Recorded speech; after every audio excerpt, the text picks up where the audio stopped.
Hi, I'm Stacy Powers, the site interpreter at the Kankakee River State Park. Let's take a short walk today and talk a little about trees. Have you ever really looked at a tree?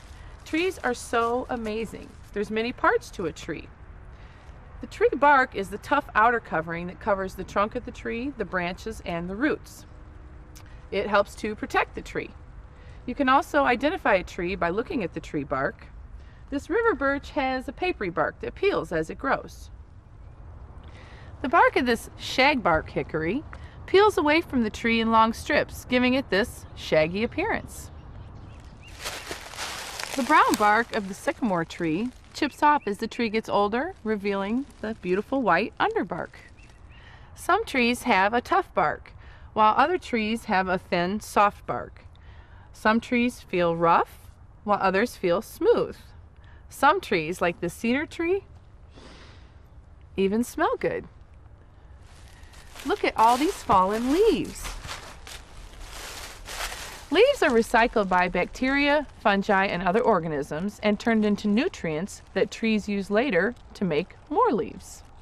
Are all these leaves the same? No. There's two different types. There's a simple leaf and a compound leaf. Simple leaves are leaves made up of one part. Compound leaves are made up of several little pieces or leaflets.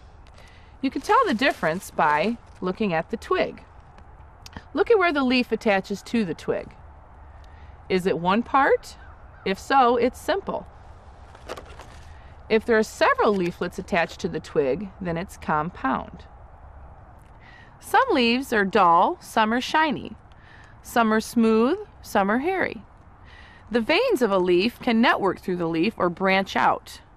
Sometimes the veins just run alongside each other along the length of the leaf. The edges of leaves are also very different. The edges can be smooth, or they can have a rough edge, kind of like a saw or toothed. Some leaves have projections called lobes. These lobes can either be rounded, or the lobes can be pointed. And there's different numbers of lobes on different types of leaves.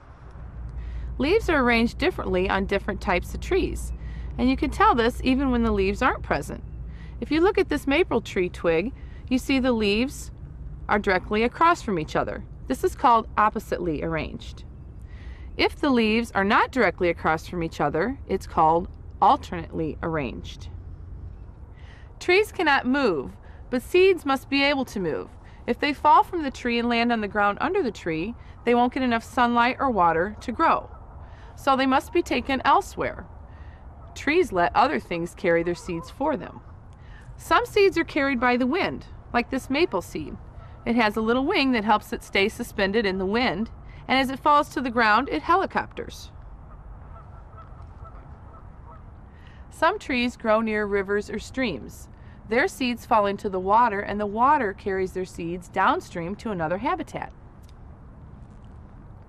Some seeds just hitch a ride with an animal. Many trees, like fruit trees, are planted by birds. They pick fruits, fly away, and disperse the seeds.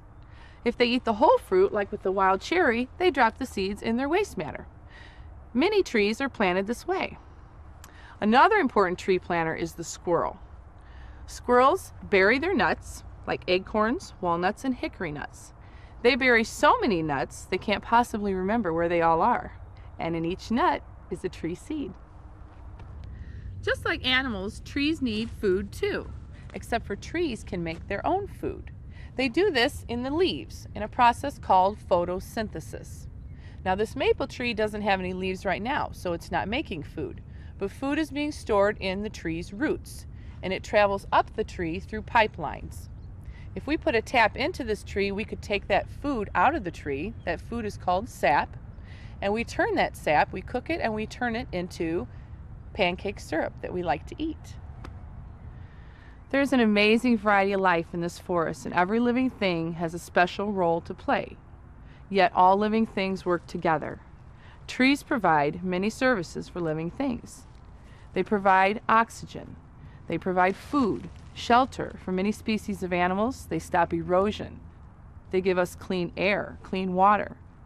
And think of all the products that you get from trees. Think of your house. furniture, all the different foods we get from trees, paper, crayons, paint, chewing gum. The products are endless. Think how terrible our world would be without trees. Well, I hope you enjoyed learning about trees today, and I hope you visit us again soon at the Kankakee River State Park.